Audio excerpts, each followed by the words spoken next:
A very good evening to all of you on Facebook, on Twitter, and on YouTube. Welcome to our conversation this evening about the whole area of disabilities, people with disabilities, those that care for them, disability services. We're going to talk about the effect of the Covid-19 public health emergency on people living with disabilities and their carers. We're also going to talk about the longer term strategy for providing proper quality services, supports and recognition and opportunity for citizens with disabilities. And I'm joined this evening with an excellent panel, and I'm delighted that they've come along for this conversation. I'm joined by Lorraine Dempsey, who's the chairperson of Inclusion Ireland. Welcome, Lorraine. I'm joined by Des Kenny, who's the chairperson of the Independent Living Movement Ireland. Welcome, Des. And I am joined also by Robert Murtagh, who is the Advocacy and Policy Coordinator for Inclusion Ireland. And can I thank you all, viewers, at the outset for the hundreds of questions that you have submitted.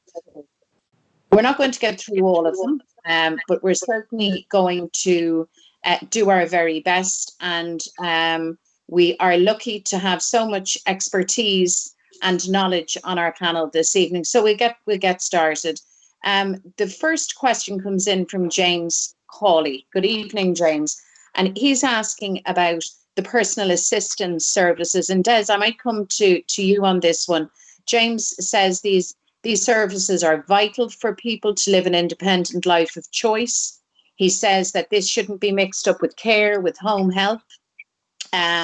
He says that we need legislation, we need investment, and to make the personal assistance service a right for citizens with disability to live independently. So he's tuning in this evening and he wants to hear our thoughts. And I think, Des, I'll start with yourself on that issue.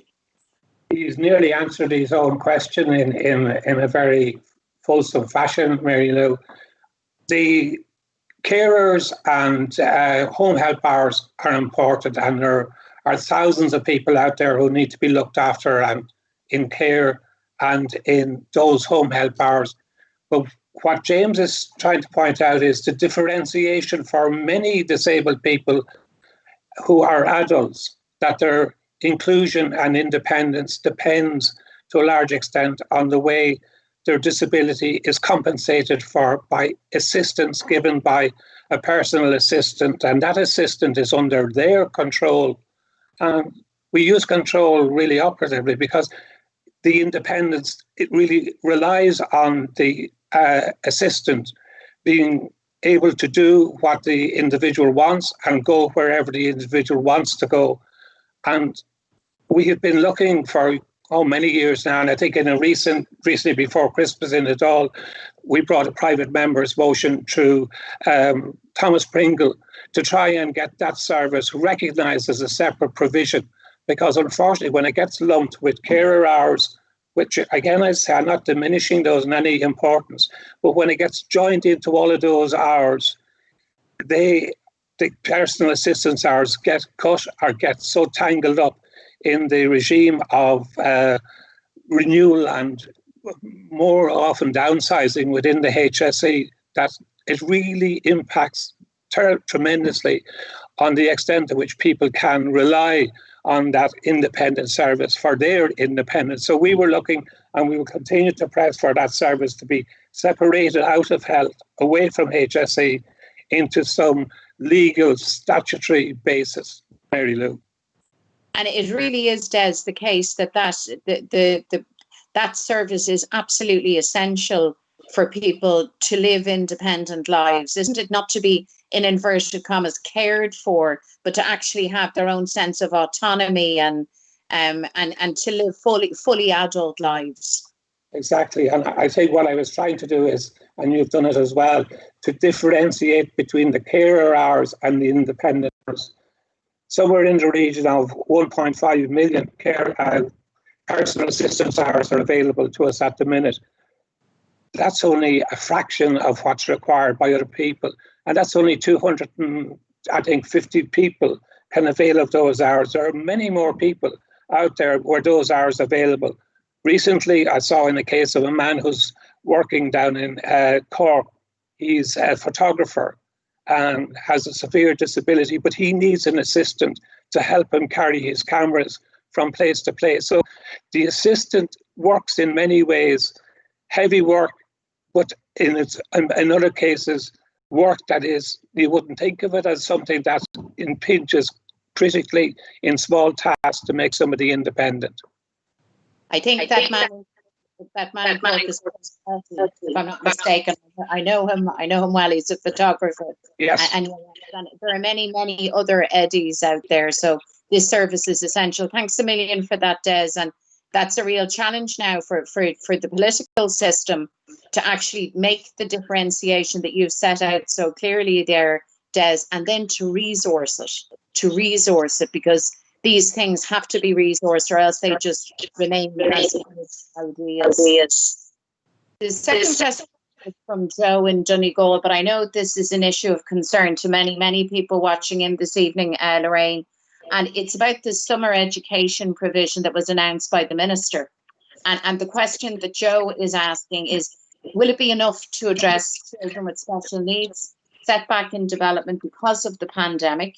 And he also wants to know, what are the thoughts about the exclusion of second level students with Down syndrome from the summer programme? And Lorraine, this is something I know that you have long work and advocacy on. So I suppose even a bigger question is this deliverable at all in any great numbers? I know most people who might have tuned into kind of news clips and things might have heard the Minister for Education, Joe McHugh, say that this year that they wanted to double the numbers of children who'd have access to some level of support over the summer.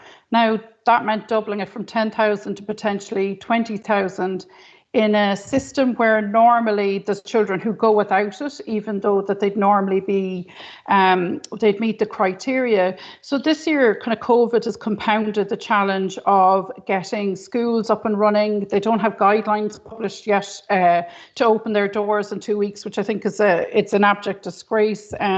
You know, as much as a parent, I've concern over my own child's health and safety. I'd be concerned about the staff's health and safety as well. So schools have been put in a compromising decision-making process where, without guidelines on how to open safely, they can't commit to parents to open safely to provide a school-based programme. And for children that can't get access to a school-based programme or who don't qualify for a school-based programme, so only schools, Mary Lou, where they have a special class or they're a special school, can have a school-based programme. Now, I did ask the department officials, well, why not, if you've got several children in a mainstream school who do qualify, why not can't they cluster together, and if everybody's okay with them using the school building, have a school-based summer camp? Because ideally that's what the department want to focus on, is reintegrating children with the learning environment in school and the familiar staff, and get them used to kind of maybe what life might be like in September when everybody starts to get back into school buildings. So unfortunately, they've said no, they won't extend it that far. But we have a massive issue with thousands of children who do qualify under the kind of broader scheme this year, where parents are going to struggle to find tutors who be qualified teachers registered with the Teaching Council. And then this year, the government have decided that special needs assistants can also be engaged by families. But families have to go out and search for these people themselves. They will essentially become the employer with all the liabilities that holds. And kind of even more, I suppose, of a reason why staff don't sign up readily to do it is they won't get paid till October, November time. So can you imagine if you are a teacher or a special needs assistant with childcare issues and you find a childminder who's willing to look after them in July or August, and then they say, well, when will I get paid? And you tell them, well, actually, I can pay you in December because I'm not being paid till November. Like, nobody else is going to accept it. So from the very get-go, the system, if you like, the education system and the people who work in it, they're not being given the tools to actually say yes and opt in for this programme. Now, people will remember the last couple of weeks, Down Syndrome Ireland have been heavily lobbying on the issue for access to the summer programme for children with Down syndrome, going back a couple of years at this stage, and there were even High Court proceedings which were won last year in respect of a few children with Down syndrome, that they would have access to the July provision programme. Joe McHugh's been on the record several times saying that he was going to widen the scheme to all children with Down syndrome, and then when the guidelines finally come out last Friday, the criteria, as we kind of looked into it, people said, what about post-primary school? My child isn't in a special class in post-primary school. They have moderate general learning disabilities, or they have Down syndrome, or they have mild learning disabilities, and all of those children in post-primary schools are excluded. And the reason they're excluded, which is really disturbing, it's not because they don't need this level of support. It's because once upon a time, their parent decided that they would opt for full mainstreaming, that full inclusion of their child with disabilities as they moved into post-primary, and now they're being kind of punished for it. So I know a lot of parents are saying, look, Down syndrome is children with Down syndrome are being discriminated with, but actually all children with a mild to moderate intellectual disability, regardless of the syndrome, they're all actually in the same pot. They're all being discriminated despite the need for this programme. But, you know, I do have huge concerns that what we've been sold is a white elephant here. There's not capacity in the system to deliver it. There will be several thousand children who might get access to the programme. They will find the schools, they will find the tutors, they will find the SNAs, but that potentially leaves 10,000 children where they simply can't get the people to staff the summer programme. As much as there's goodwill and intention there that children need this, if we can't get the people who are enabled by the government to provide it, then we're on a hiding to nothing. And it's just so emotionally disappointing as a parent. Look, my own daughter normally doesn't qualify. She's multiple disabilities. This year she does. So the hunt begins for somebody who may accept that they're going to work in July or August, but they're not going to be paid till November. And I don't find that there's people in great numbers who are going to be in a position to do that, along with their own health concerns. Will they have access to PPE in our home? Will I have to provide it? There's so many questions left up in the air, and I think parents have been brought in this emotional roller coaster by promises by not just the Minister for Education, but the Minister for Health. Big numbers announced, but actually the substance to do it is all based on people opting in.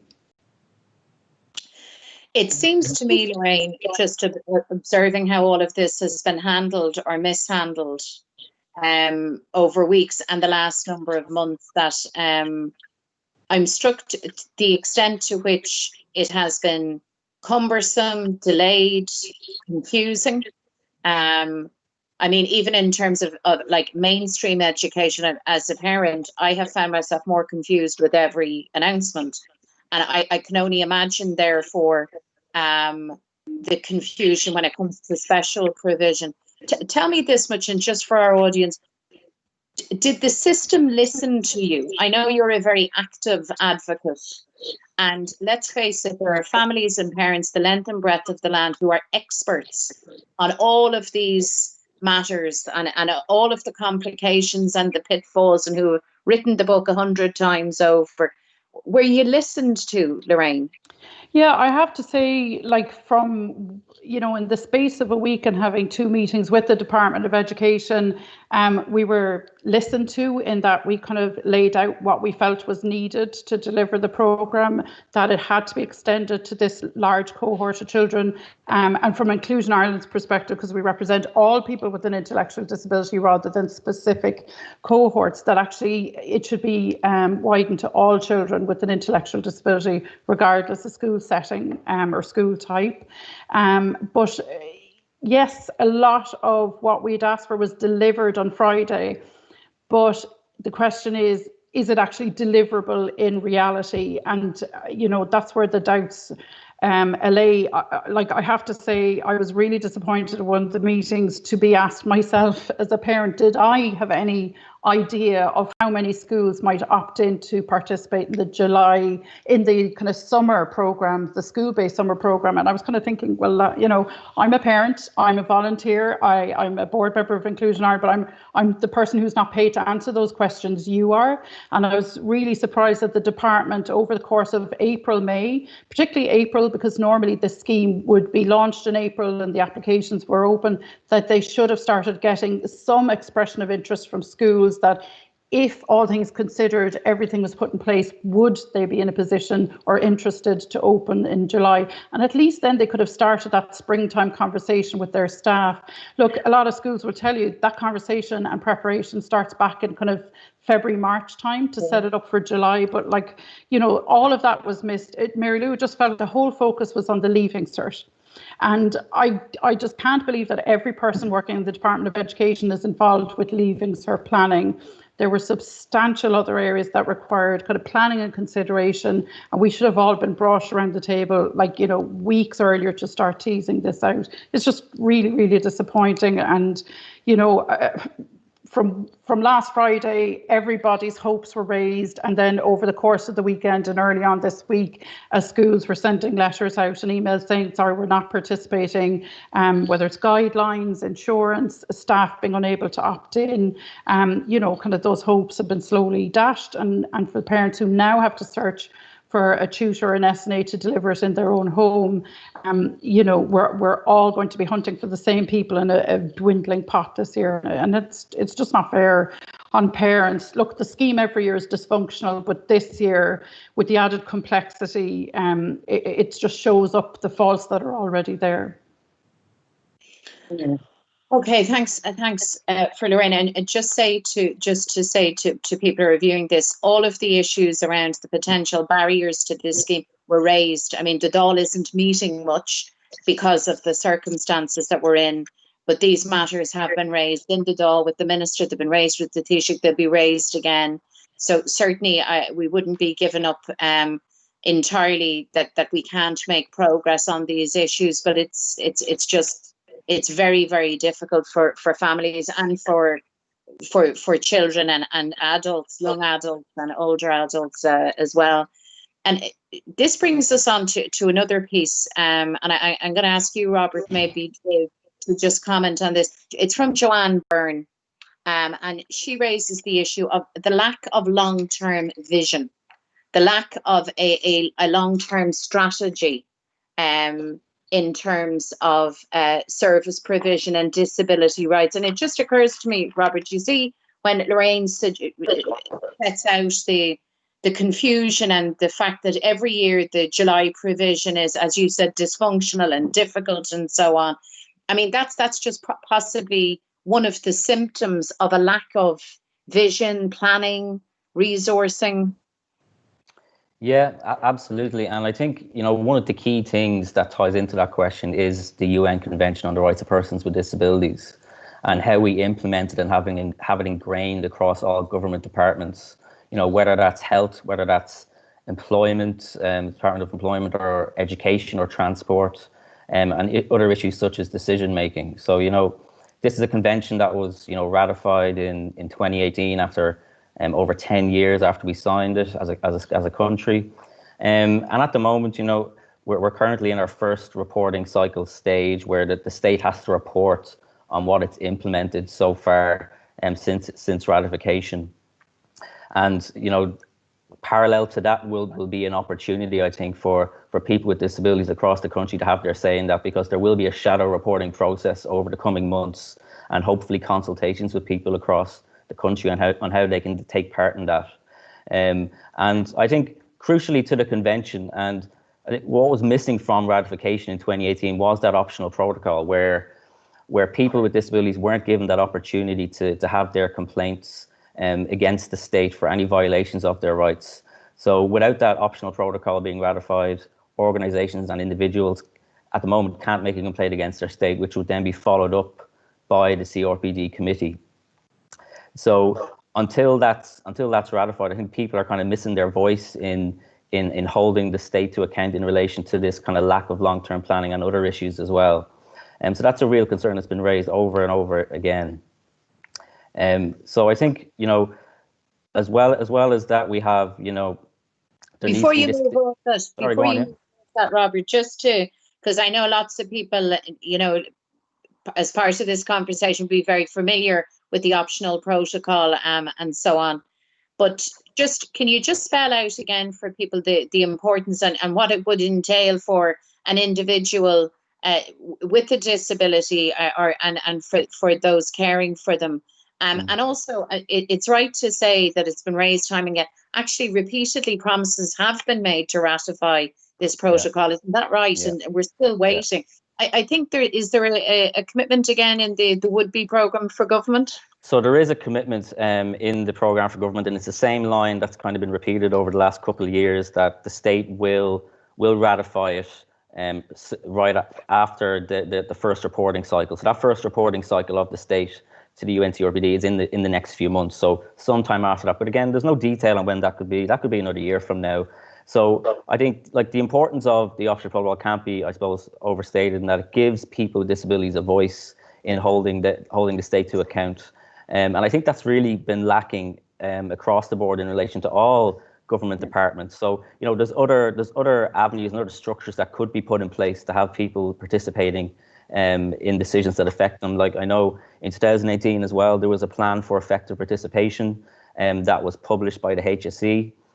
So that's been sitting there for nearly 2 years, and there's been no more progress on that. And the whole idea behind that plan would be that it would give people would be involved in decisions that affect them in relation to their service at a local, regional and national level. And I suppose that plan gave specific actions to the HSE and to the Department of Health on what they could do to try and include people in decisions that affect them. So I think there's a lot that needs to be done in relation to long-term planning. There is a commitment in the programme for government, the latest one, that says that there will be a cross-departmental, cross-governmental approach. There is a commitment to having a joint Oireachtas committee on the implementation of the convention.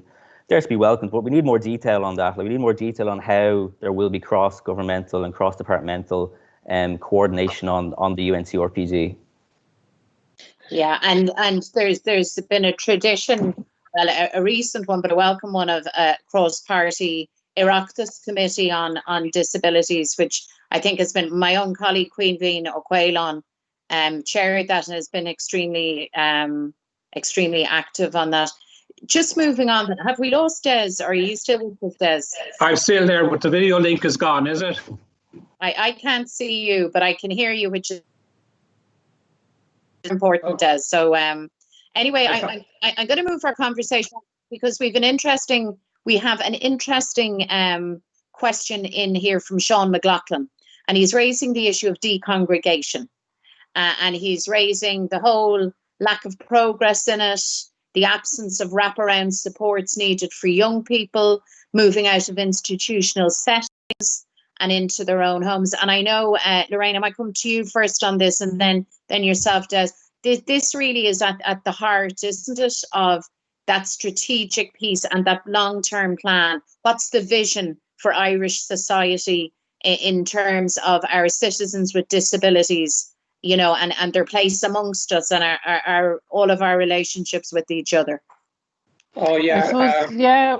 We thought we had a vision there already in terms of kind of people in congregated settings, and for people who don't know about that is people who would be living in, when we say institutions, I suppose we're not talking sort of necessarily in a negative sense, but they're not living in a home with maybe 4 to 6 people. They potentially, some of the people who were living in these institutional type settings were actually in dormitory style accommodation with up to 12 people. Like, can you imagine 12 men living for decades in the one bedroom?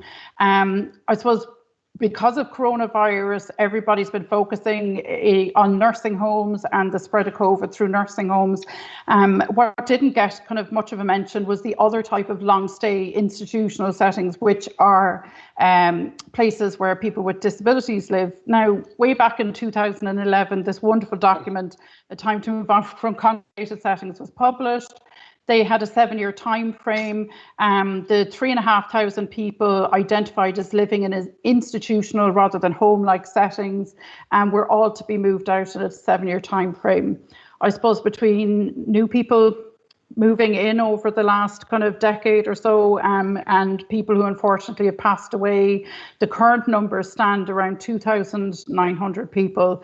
So these are people that are, I suppose, during the time of coronavirus that we're now going to be living with for the foreseeable future, they are in settings that put them more at risk of not just contracting COVID-19, but actually just contracting norovirus or any of the kind of winter vomiting bugs, because you have multiple people living in a setting together.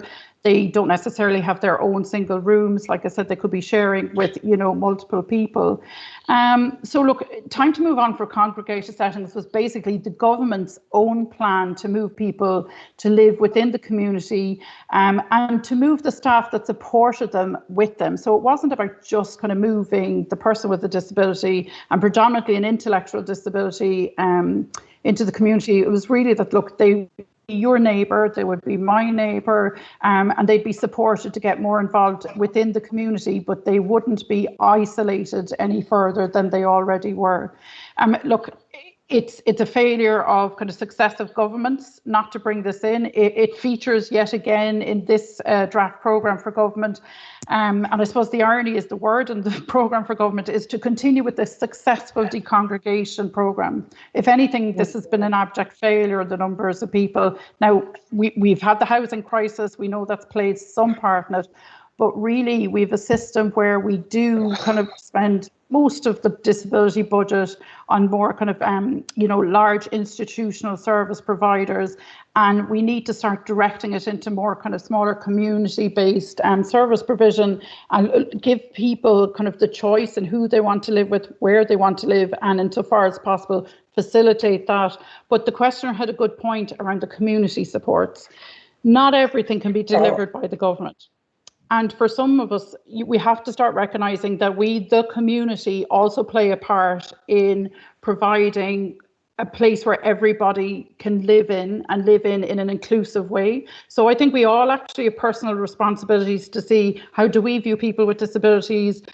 Do we see them as kind of others? Are they involved in our local sports clubs, or are they only involved in Special Olympics, which is, a great organisation, but it's still separate to the mainstream? And I think businesses, our education system, our community services, and our sports and recreation, we need to kind of take personal responsibility for asking those questions. Or do we ourselves create an inclusive community? Because otherwise you are at risk of moving people out into a setting where there's not much that they can access in this new community that they're now living in. So I think we do have to start. Can I look? Mary Lou, listen, I'm fuming here with the notion that somehow it's the community and the government. There's a huge inertia in the system of service providers to affect that change. I was 7 when I lost my sight, and I went to a special school in Dublin because I couldn't be included at the time. When I went in that gate back in the beginning of the 60s, people had gone in before me, and the way they came out was through the graveyard. Now, I'm not saying that things are that bad today, but the service building service out there, there's an inertia in it that stops accidentally the inclusion. Every year, you have people going to the department looking for an extra 3 to 5 million to look after the new school leavers. More and more millions are being injected into funding the existing regime of care. And Lorraine is right, we need to do things in community, but let's look at the inertia within the system that accidentally is grinding people still within a care setting. So Des, you're saying that there is a reluctance, there is a pushback, is it, against moving? No, Mary, look, I don't even blame, say, a pushback. When I started in services, they were organising. There were people who started the likes of Michael's House, Barbara Stokes. Yeah. There were people like Valerie Goulding who started it. Since then, the organisations have become, if you like, service areas to take care of people not to value them in the same way as the original people did and the way the parents of the people in those institutions did. So I think they are good places with good people in them, but they are run to a system of protecting their own existence. And people like you, Mary Lou, and the people who work in politics must find a way to release that pent-up energy in the system by looking at it, having it look at itself, rather than continuously blaming the politician or blaming the HSE. There is a combination of must do for all of us, but not just keep blaming external forces. It's a lot of it's internal inertia. And just to come in on that as well, if possible, Mary Lou, like I think the current kind of COVID period that we're in, I think we've seen, for example, day services being suspended, and that kind of whole idea of having services provided remotely through technology. But I think what it's also highlighted is that as we move forward, there will be social distancing in place. So people won't be able to congregate again in these settings, or there'll be reduced capacity to do that. So it actually provides an opportunity to provide more person-centered services in that respect. So, the new directions policy, which is very much person-centered, there's an opportunity there. And we've heard some good practice from various services already that are providing, full programs to people remotely, doing cooking, and going for exercise in the community. There's examples of support workers coming into people's homes and providing that one-to-one support, doing art and drama in the community, not in a service, but in the community. So there's an opportunity there to move away from this congregated style, which isn't just residential, it's also day service, and we can do things in a more person-centered way. Now, of course, there'll always be people with complex disabilities who may need to go to a building, and there will be reduced capacity as a result of COVID and how we're currently operating. But I think it's important to see this as an opportunity for reform of how we provide services. Robert is right. Sorry, Mary. Yeah, go on.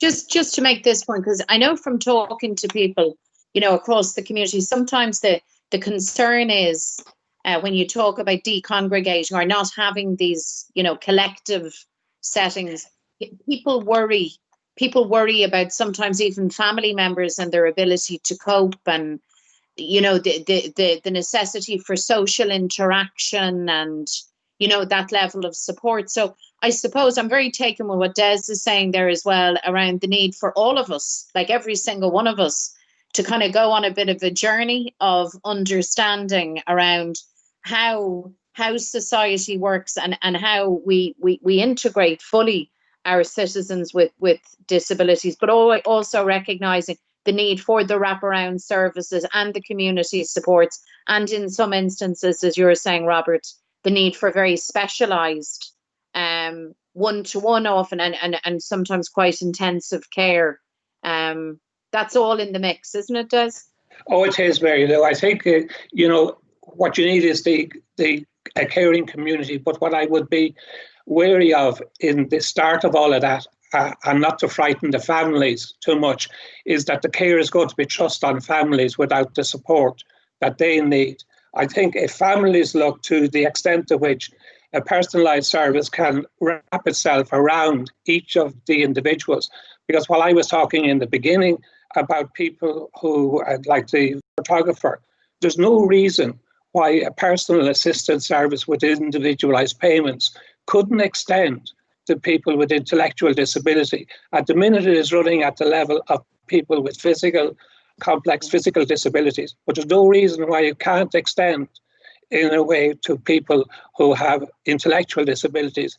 And it might be a way of dismantling the manpower and reallocating it into community settings so that everybody wins in that transformative change. I think to come onto that point is the fear that families have that what any of these changes mean, whether it's kind of the reform of day services or whether it's the decongregation piece, is just that means, well, you are now committing me as the family carer to a lifetime of caring with no support. And these conversations, I suppose, unfortunately, what happens is we're always into a lot of emergency planning, emergency placements, and we have to be able to kind of have a situation or a framework where we bring the individual person with the disability and their family and their circles of support and friends along with this conversation about what is the life that you want to lead, and how can we enable that? And if it's through personalised budgets or a diverting of the funding models that we do have, or a decoupling of funding, that, in no way, shape or form would we ever be endorsing or in suggestion that any of these reforms should lead to less enablers for the person with disability. What we're saying is currently we're in very kind of historical, old style programs, gathering people together. We've already got a kind of warehouse type industrial workplaces where people with disabilities were working for decades. I mean, making bottle tops, well documented. We've moved away where, and Robert's right, we've been thrust into a phase where major change is inevitable because of COVID. And if this is the kind of push that we need to do things differently, it's unfortunate that it's caused so much harm to people, but we do need to grasp it politically. We do need to grasp it in terms of our policymakers, and certainly in terms of, I suppose, how we I am of the belief that we don't spend on people with disabilities, we invest in people with disabilities. And I think if you had the likes of the Department of, deeper kind of looking at it in that respect, that we might get kind of a few more decisions around how we can fund something that actually is person-centred, and they are active participants where possible in making those decisions about what their future looks like. And the dependency on family carers, it's terrifying for family carers. We have family carers in their 80s looking after people in their 60s, all of them in health. We cannot perpetualise that system. Well, actually, you mentioned carers. So we had Catherine Carney has been in touch, and Catherine says, look, no one cares about carers. Lockdown for months with the special needs adult. How do we get to see the discussion when we can't even have 10 minutes to ourselves in 24 hours? And that's a point very well made, Catherine. Obviously, I hope you have managed, Catherine, to tune in. But certainly that's the reality, isn't it, for people at home, for carers, that sense of being left behind. And can I raise with you, because Stacey Costigan has also been in touch, and she says we need more services. Her son has autism. He's 7 in November. He's got 6 block sessions of OT and speech and language, and that was it. She describes her constant battle over trying to get any kind of help for children with disabilities. It's hard. She's drained.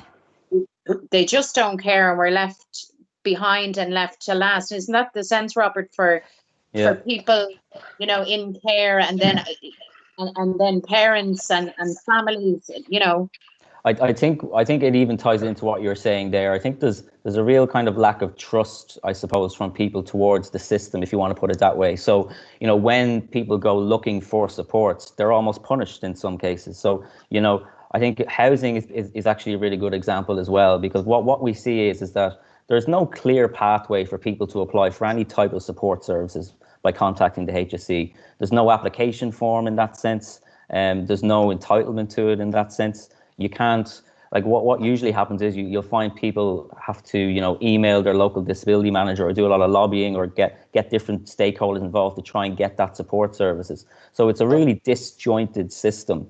And again, there's a lack of trust. It's a struggle for people to get those supports. And it also doesn't really make sense in a way, because even if you use the housing example, what often happens is you've a lot of people with disabilities on the housing list. And they might be allocated a home, they might be priority due to disability, they might be at the very top of the list, they get assigned a home, but because they can't access support services and apply for those support services, they can't get the home, they can't live in it. So it's really counterproductive. And again, it breeds that distrust and that idea of a struggle all the time. And that's across disability service, it's across trying to get any type of support services. Oh, could I add to that, Mary Lou, that's illustrative again of something that I was probably leading around and going around a couple of times in the conversation. There are 40,000 people approximately working in services for people with disability. And Robert rightly points to the minuscule level of support when it comes to working on inclusion. There's legions of people working on keeping people in. And yet somehow we can't divert or can't draw their attention into working to release and keep people outside of the service delivery system. I don't know, at times I despair to the extent that, being quite a mild person at times, I think we've been far too mild now in recent times, and a little bit more anger wouldn't go amiss to actually add ginger to the services. Can I give you a little quotation? See, this seems to be the way out of Yeats's poem. People lingered a while and said polite, meaningless words, or nodded and went on their way, type of thing. So no, I think we've got to be a bit more angry. I think all the issues that mum described in terms of like waiting lists, and like they're well documented, the tens of thousands of children that are waiting on different therapy waiting lists, the assessment of needs, which is like the only statutory assessment that we actually have, you know, in a lot of areas where there's zero compliance with it.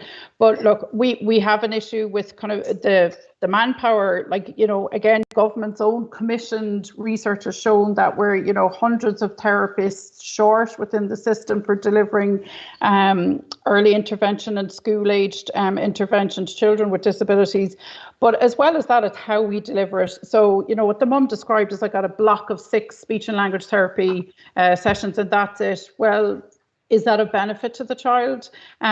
Because people are fighting for anything, they'll settle for something without kind of being able to get into the mind space of, is this actually what they really need? And instead of, we're so focused on the inputs and the quantities that we can't get around to kind of a really child-centered and family-centered kind of discussion over what are the outputs, what are my goals for my child, what is it that my child needs, what are their strengths, not their weaknesses, and how can we use that?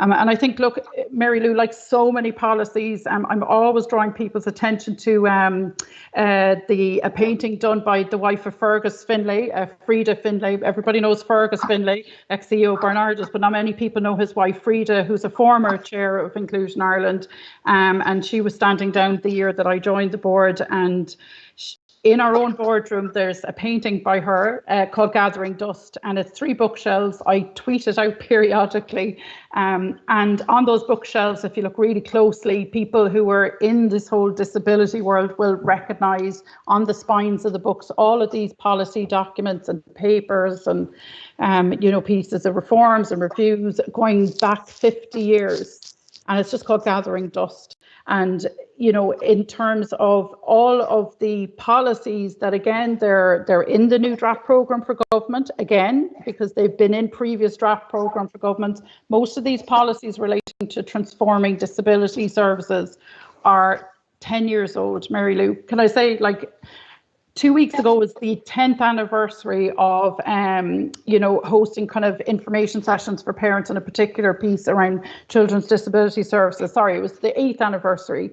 And it was so poignant because back then I was involved saying, yeah, we're, you know, in the next 2 years, we're going to roll out these kind of network teams, and it'll take away kind of the need to have a diagnosis, and it'll be based on children's needs. If they're complex, they'll be part of the team. It'll also take away any pressure on parents to say, if I send my child to special school, they might get services. If I send my child to mainstream and go with the inclusion, they're not going to get services. So at least this government programme, you know, was going to take the pressure off parents that they could make educational decisions based on education and health decisions based on health. But, you know, look, the tardiness and over the last kind of several years to actually properly reform, I don't think we need more plans. We have the plans. We are so shy of implementation. It's just obscene. So Trina Murphy has been in touch. Des, I want to put this to you. If you can you hear me, Des? Yes, I'm here. Can you see me now? No, but you're kind of coming in, fading in and out periodically, which is making the meeting all the more dramatic. But here's what Trina says, right? I want your reaction to this. Trina Murphy says she believes that post-COVID disability services can't be any worse than pre-COVID services. That's what she's saying. She says that, you know, even where there is law, the HSE break it up with zero consequences. She goes back, Robert, to what you were talking about earlier around the optional protocol. And Trina believes that's the only way to go. So obviously, Trina and I hope I'm not misrepresenting your view, seems to believe that this is about holding the state, the government, the authorities to account. I think what you have to look at then really as our ladder out of the pit in which we find ourselves is the UNCRPD, and try and work with those, but not just with the protocol. It's sort of slight ray of hope is what Robert was saying. A number of organisations who can be properly categorised as disabled people's organisations have formed a consortium and are negotiating with the Department of Justice, not with HSE, to form a group to prepare that shadow report. And we're looking to the report probably going in around October, and the shadow report at some stage after that. I think what we really have to go on is that it takes ginger to move things on. Even in America, where you have something like the American Disability Act, Americans with Disability Act in 1990, you still find that you have to take cases to the courts in order to force change. And I think you're going to find in Ireland that, again, you get the polite meaningless words, and people like Lorraine and I will be seduced into sitting around tables, no matter how wise we think we are becoming, into preparing reports, which will wind up with people procrastinating. So I think we must look to a rights-based future for people with disability, built on the UNCRPD characteristics. But we have to be prepared to take it to the courts, and the Human Rights Commission here must be a little bit more proactive in a preparedness to take some of those cases right through the courts to force the change and to ground in law the rights that have been so long denied to disabled people, their carers and the families. And Des, we have, and Robert and Lorraine, we have so many questions, and I mean, some absolutely heartbreaking stories. Kieran Bowes, hello Kieran. His son was on a 22-month waiting list for one single SLT appointment pre-lockdown. He could only imagine what it is now. And he says, the harsh truth is this: once an autistic child reaches 6 years of age in this country, they're passed from the Enable Ireland services to the HSE and then completely forgotten. That's what Kieran says. Another viewer is in, my son is non-verbal and struggles with sensory issues, waiting 22 months for an SLT, 18 months for OT. It's just not acceptable. And they're saying, when is this going to change? Like, we're sick. They said, which is good. We are sick to death of being told that the resources aren't there. There's a huge issue for services across the board, but very often the most absolutely heartbreaking ones are the stories around provision for children, Robert. And I mean, just the nightmare for parents and families trapped in this just ongoing battle, and the panic and the worry for your child. Absolutely. And I think, it also ties into an advocacy point as well, because what we often see is a lot of parents take on that advocate role because and are there struggling and trying to make change for their children and to get the supports for their family. But there's no at the moment there's no advocacy service for children with disabilities, and that's a real gap. And again, it just adds and adds to the struggles of families. And there is talk in the program for government around having advocacy, having abolishing the Water Court system and having kind of more decision making when it comes to advocacy with the Assisted Decision Making Capacity Act. But there's a lot more that needs to be done in relation to advocacy, and I think a lot of the cases we get in through Inclusion Ireland in the information line, we provide a lot of information to families. A lot of them are parents of children who come up against these struggles. So we've already talked at length around the support services that need to be invested into this sector and various sectors, but there is also an advocacy part as well, because it shouldn't have to always fall on parents. There needs to be something there for children with disabilities as well. I suppose just to add to that, Mary Lou, we've got two kind of key pieces of legislation that are often referenced: the Disability Act and EPSN Act, the Education for Person with Special Educational Needs. Now, they're 2005 and 2004, they were published. But I suppose what most people kind of don't realize is that there's quite significant parts of those laws and for rights for people, the significant parts that were never actually enacted by the Dáil. I mean, you know, we can kind of say, well, on one hand now, are both of those pieces of legislation in need of review, given that we're kind of 21st century and we've moved on, you know, it's 15 years gone, or should we be looking to enact specific pieces of those to infer rights? Because look, you know, parents quite often go, my child has the right to this. Unfortunately, if it's not down in law, your child doesn't have the right to this. But what has happened, particularly over the last couple of years, is more and more parents being encouraged and facilitated to take cases to the High Court, to then change so that we can actually get more legal rights for our children. The only reason we have inclusive education or children with disabilities in mainstream schools is because brave parents back in the 90s took the state on full kilter into the court to say, my child is as deserving an education as every other child here. And we're bound to them for having started up that movement, because my daughter would have been consigned to kind of special school from the very get-go otherwise. But look, back to the desperation that parents have, it's not new. The concerns are, look, with COVID and the kind of reignition of health services, how are we going to deliver on increasing waiting lists for all of these things? I think Trina Murphy asked, you know, what is, you know, can post-COVID be any worse than pre-COVID? The answer is potentially, it may not be worse, but it will certainly be different. And for some parts of the delivery of therapeutic interventions, those waiting lists are only going to go on if the government doesn't invest in the right people to deliver them. But I also think, again, there's opportunities that have been, I suppose, you know, for kind of health services, they've learned over the last couple of months what telemedicine looks like, what, you know, we've all been on Zoom and Skype and WhatsApp and everything, having therapy sessions through that. So we need to look at, okay, what worked well over the last couple of months and what doesn't work, and start to hold on to the pieces, the new pieces that have worked, and start looking at a different way of delivering services to more people.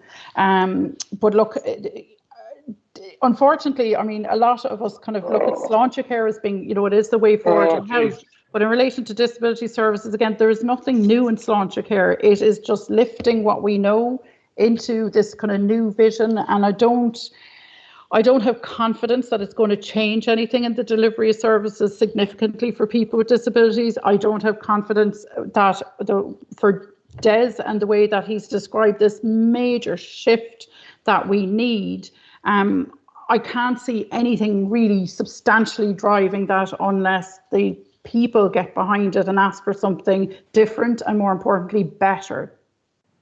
And I think I'm going to bring in a minute, Des, because go ahead. To keep an eye on the clock here. So let me just say that I think on that note, it's very, very clear that there has to be a whole of system and a whole of society to respond to this. And Des was saying earlier on, you know, we can't always, you know, blame the politicians. And in the end of the day, blame's no good to any of us. We're not interested in blaming. But we do have to accept that the political system, the governance system, has to, you know, lift its load adequately now. And what we need is a whole of government delivery. Like, we need a whole of Oireachtas commitment, I believe, over the lifetime of the next Dáil and beyond it, to actually deliver full citizenship to those with disabilities and to their families. Anne Mitchell has sent me in a message, and this one is for me, right? Mary Lou says, I think you need to take up the case for carers. I'm a parent of a child with disability. Sadly, she passed away 3 years ago. I'm sorry to hear that, Anne. And I really feel that parents need people empowered to speak up for them. And this pandemic has shone a light on the absolute desperation that we face. So, Anne, I hear that loud and clear. And this conversation is about information from expert advocates. But it's also my way of letting you know that this is an area of work that I am absolutely committed to. And this is a conversation that we need to deepen and that we need to continue. And it cannot just be about tea and sympathy. Nobody wants that. We need delivery for every citizen, and so that parents do not have to face into what somebody once described to me, said, you know, I was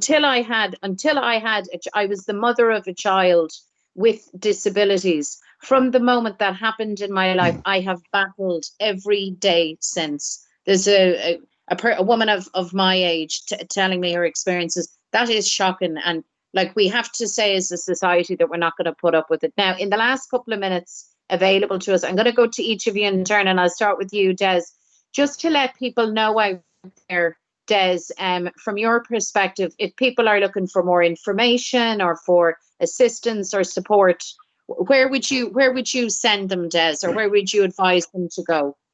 Well, I can recommend that they might go to our website in Independent Living Movement Ireland first, and the people there will direct them to, if you like, closer responses to the questions that might be particular to needs that we can't answer. So if they go to info@ilmi.ie, info@ilmi.ie, we should be able to direct people to, where to go. Can I say one last thing on the medical model and social models of disability? A lot of talk we heard there, rightly, about the absence of therapies and places here and there. What adults with disability would now be concerned about, the social model of disability, is how and where people live in the community, not hindered or controlled by the medical consequence of what happened to them to give them their impairment. And unless we can have a social model of disability for everybody that's outside of medical control, maybe away from HSE, run by social protection, operating the infrastructure of support services to families, only then can we see people go with people with disabilities to the pub, have proper income to go on buses, and effectively become human beings that we accept as our neighbours, as our brothers and sisters, and full members of community, I think, Mary Lou. Thank you for that, Des. Robert, I'll come to you next, just for your final thought. Yeah, and where you would direct Robert for information and support. Yeah, of course. So, like in Inclusion Ireland, we provide a lot of information and support to people. So, I definitely recommend that people get onto our website. It's www.inclusionireland.ie. Like, we often always direct people as well to Citizens Information and the National Advocacy Service if they have specific issues they want to raise as well. So I think they're vital kind of supports. And just to finish up, I think it's a lot of what we've already said already. I think what's needed is a real focus on rights and the rights of people with disabilities post-COVID. Looking at how we can improve services and have a cross-departmental approach across all government departments and agencies to disability, and have disability included as part of every department's plans and action plans, so that it's not just a separate entity siloed somewhere, but that it's across all departments. So yeah, I think that's everything that we've covered so far.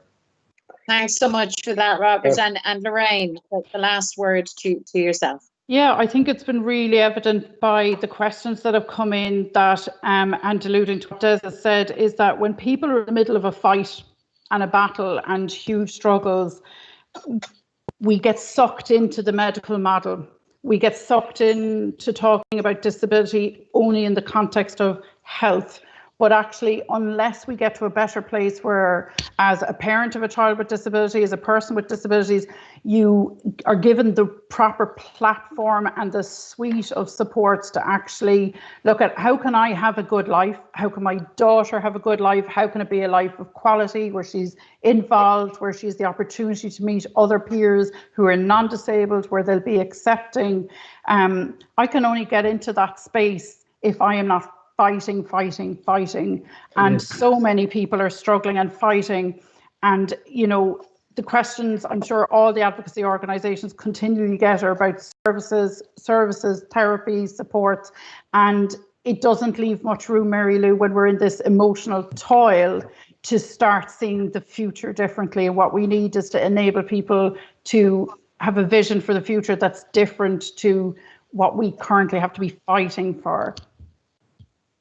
Thank you so much for that, Lorraine. And can I thank you, Des? Can I thank you, Robert and Lorraine, for being with us and for a really, really interesting and I hope a very informative conversation. And look, I know we didn't get to even a fraction of the questions, but we will try to get back to as many of you as we can. And just remember, the websites that were given to you here. There is great advocacy and huge support groups out there. Can I just say to people, you know yourselves, use them. You know, people are, however desperate the scenario, you're actually not on your own, because there are families in the same boat, and we have a huge job. And can I say on behalf of Sinn Féin that we recognise absolutely that the situation in terms of service provision and therapies, but also on that wider issue of citizenship, I would describe it full citizenship for people with disabilities and those who care for them, has to be, as far as we are concerned, absolutely a priority now for this Dáil. So thank you very much for a very interesting conversation, and thank you to all of our viewers and participants on Facebook, on Twitter and on YouTube, and we will see you next time. So Gurmila Mahagwiv agus Ihawai.